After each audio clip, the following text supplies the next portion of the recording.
Hello, people who are watching this video. Now, some of you may have, before, Silk Song came out, some of you may have picked up this hidden gem of a game, Nine Souls. And some of you may have also realized that the final boss is a whole lot harder than you thought it would be when you're going for the true ending. So what I'm doing in this video, really simple. I'm going to show you a nice easy strategy to beat Eigong. And now what I'm going to do, I'm actually going to show you how to do it without even using any Jades. Now, some of these maneuvers are not very easy to do. I'll point which ones are not the easiest to do out. But the rest of them are pretty simple, pretty basic. So we'll actually just go ahead and jump straight in, and you'll get to see how to beat Eigong, True Eigong, let me specify, without actually needing any Jades, in case you didn't get any.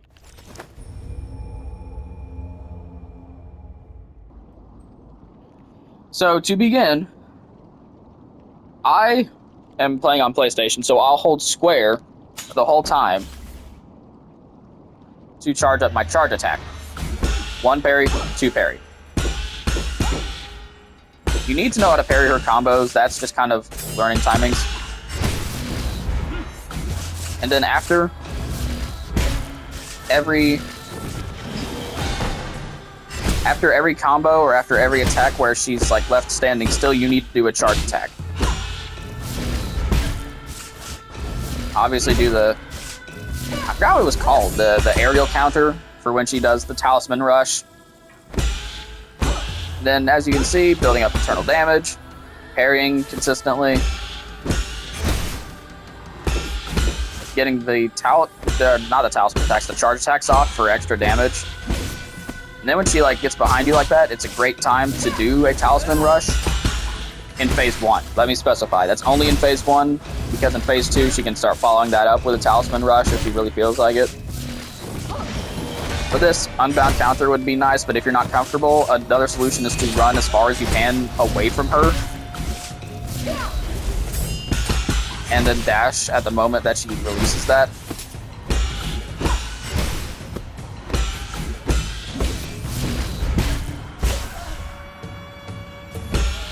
Oh, by the way, the talisman I'm using is water flow. So it's not, I don't have to hold the talisman button, it just goes off after a certain amount of time, which I feel like really helps in a fight where it's almost imperative to keep moving.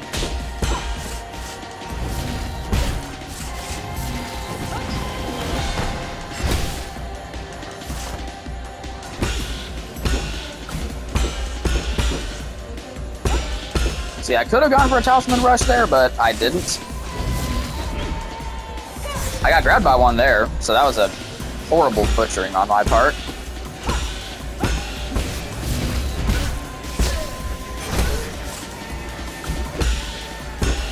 Oh, and as you can see, even though that sword definitely, didn't make contact, her sword will hit you. If she's swinging, she's more likely than not doing it because you're actually in range of her attack.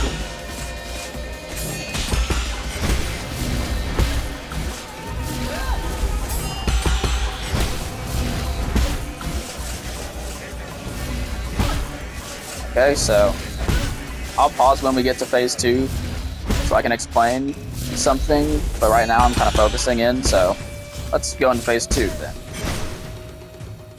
Okay, now we're going into phase 2. Different happens. She gains more moves, she can start comboing after the talisman explosions, and those can be a bit tricky, but I'm going to show you a strategy that consistently worked for me and has gotten me to the point that I can beat her pretty easily, and I'm really hoping that this works for you as well. But without further ado, let's begin. Now there I do an unbound counter against the red slashes. You can also just dash through them and parry the 2 white slashes if you really don't like. So that's one combo she can do after a talisman explosion. The combo is 2 up slashes and then a final downward red slash. You can also just dash out of the way of the final downward red slash instead of unbound countering. This is the other combo, where she does an explosion after the first slash, which you can still parry as if the second slash is going to happen and then dash out of the way of the explosion. And if you charge up the unbound counter on that last hit for the combo, you can actually use it on the first hit of the little rush she does. So that's nice. Don't do what I just did. That's a terrible idea. I got greedy. Don't ever get greedy. Because Nine Souls is not a game where you can, the boss is 1 hit from death, if I can just get it off. No, that's not a thing.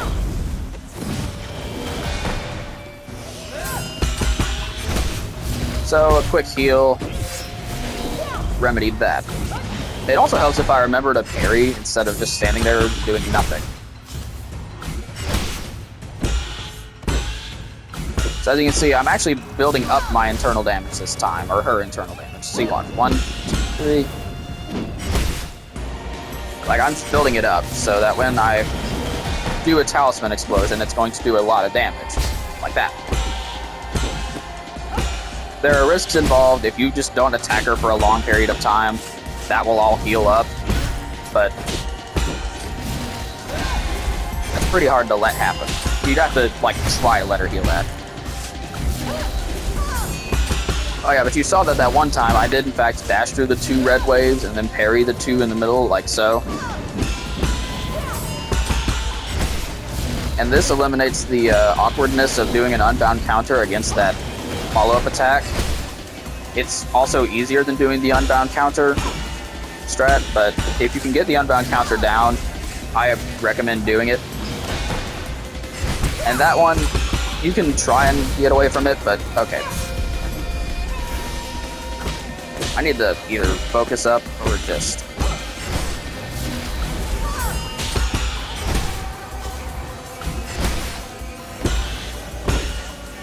focusing too much on talking. Not enough on the fight.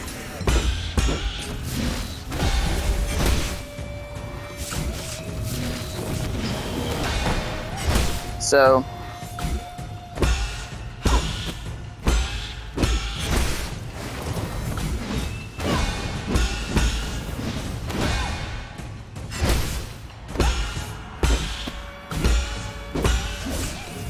you also want to be careful about dashing towards her in this phase, as her dashes, as you can see, do have a fiery after effect. But now, you're going for the third ending, we're assuming, or the true ending, I mean, so she has a third phase. 1, 2, jump, then just kind of follow up with whatever she does. There's not a whole lot of differences between this phase and the last phase, aside from the fact that she has that new flurry attack.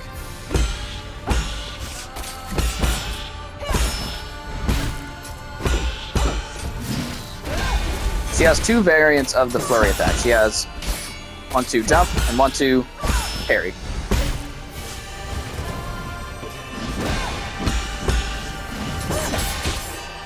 She can also do it immediately off of that 4-slash combo, turning it into a 3-slash combo, followed up by her 1, 2. Usually it's 1, 2 jump after that, but I've seen it just be 1, 2 parry. By the way, awesome music. I love it.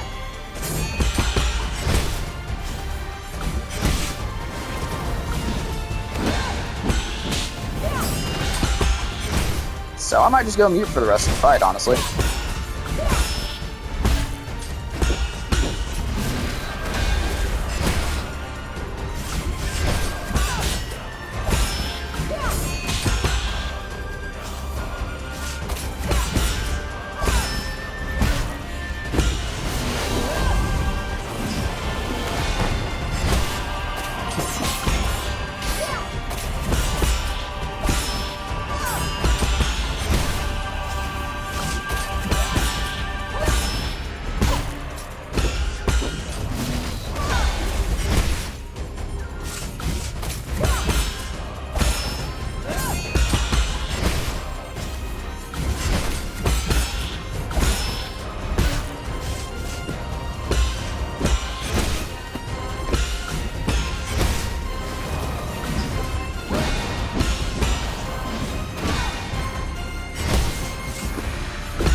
And that is the fight.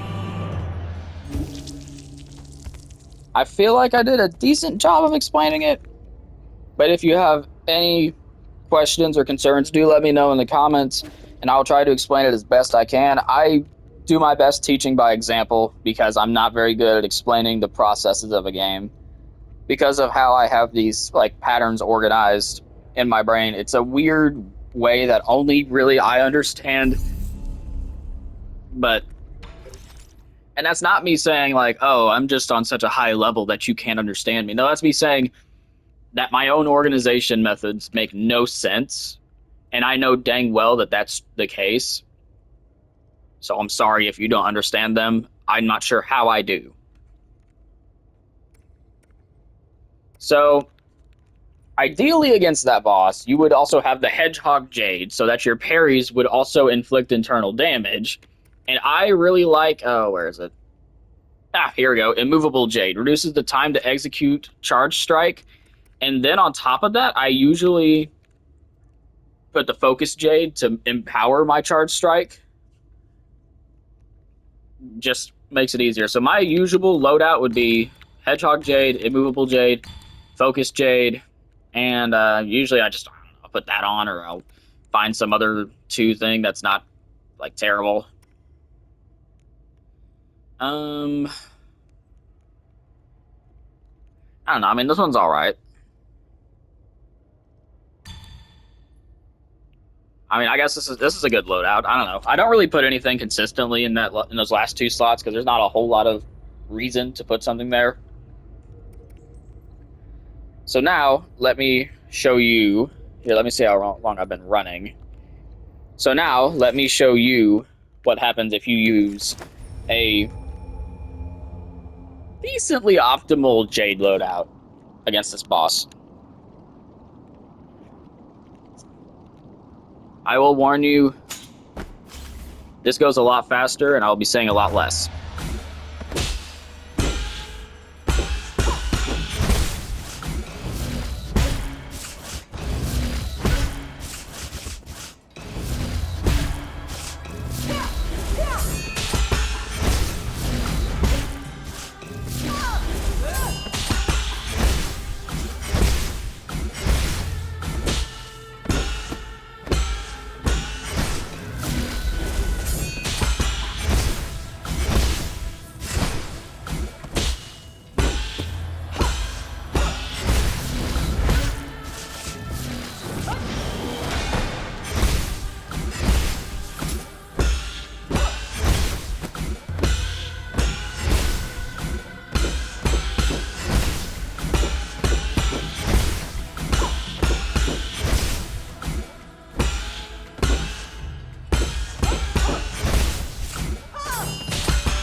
Alright, phase 1. I took a fraction of the time of the attempt where I was showing you how to fight the boss. And see, because I have the continuous unbound counters, I do a ton of internal damage when I parry stuff like that.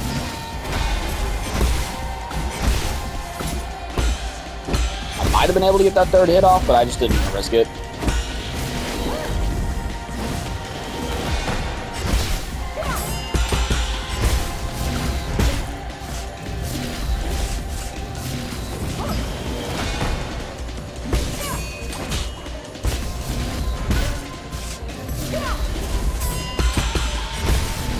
This phase, it's a lot harder to consistently attack her, so I don't like to leave a lot of internal damage building up. Oh, what am I doing? I don't know what I was smoking there, but now I'm smoking a pipe, so... Get here first.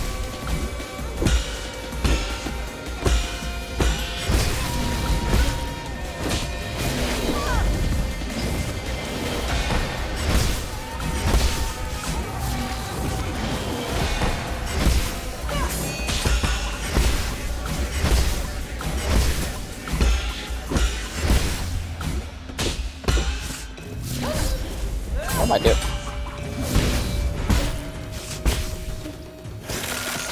another pipe to heal.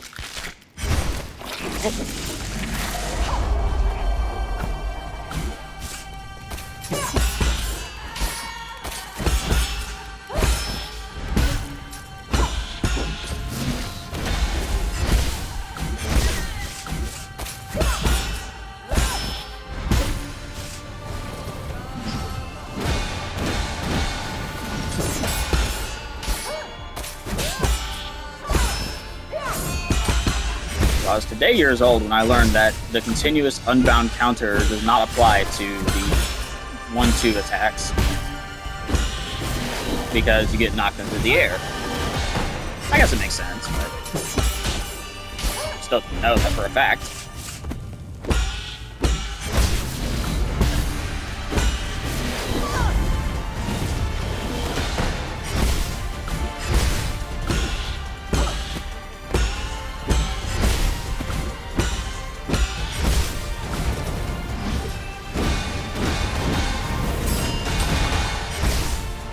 Ridiculous, and fight over.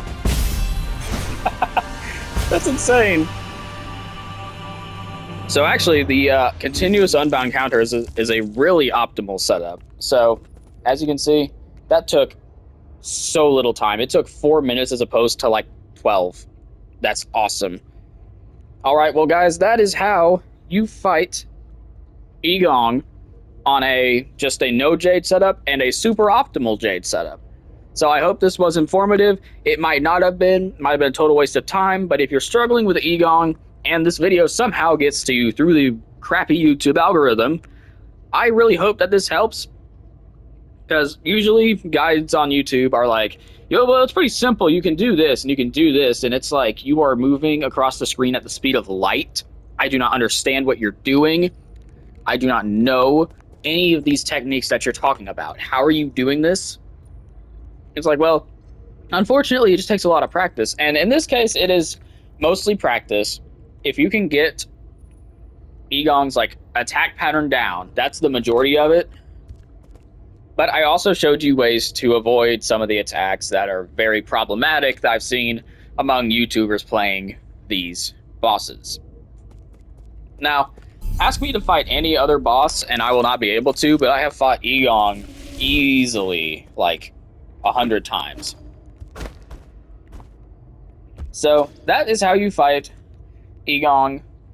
That's the video. Thank you for watching if you've been watching up to this point. And I want to say goodbye.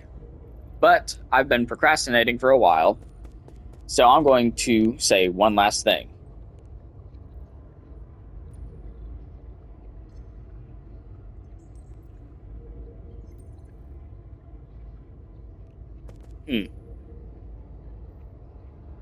I actually can't think of anything to say. So, anyway, I'm just going to end the video here.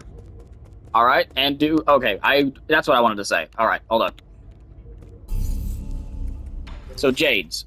Remember, these are the Jades. Immovable Jade, Hedgehog Jade, Divine Hand Jade, and Focus Jade. Equip these 4 and you're good.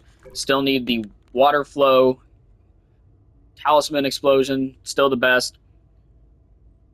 For this fight, anyway. I do have the full skill tree, but that really, if you're doing this in a battle reflection, or if you're at the end of the game, you'll probably have that anyway, so it's not that big a deal. So that was what I wanted to say. Sorry, I forgot. There was a long, awkward silence. But anyway, that's what I wanted to say. Just remember, have the talisman, or not the talisman, the Jade setup, have the Water Flow Talisman Explosion, or if you want to just beat the boss outright, you can follow my No Jade guide and just have your Jades there to sort of help you out. All right. I'll catch you guys in the next one. Also, I will be uploading my Viewfinder episode 2 soon. I promise it'll be soon. I don't know when it'll be, but it will be soon. Not that you care. Goodbye.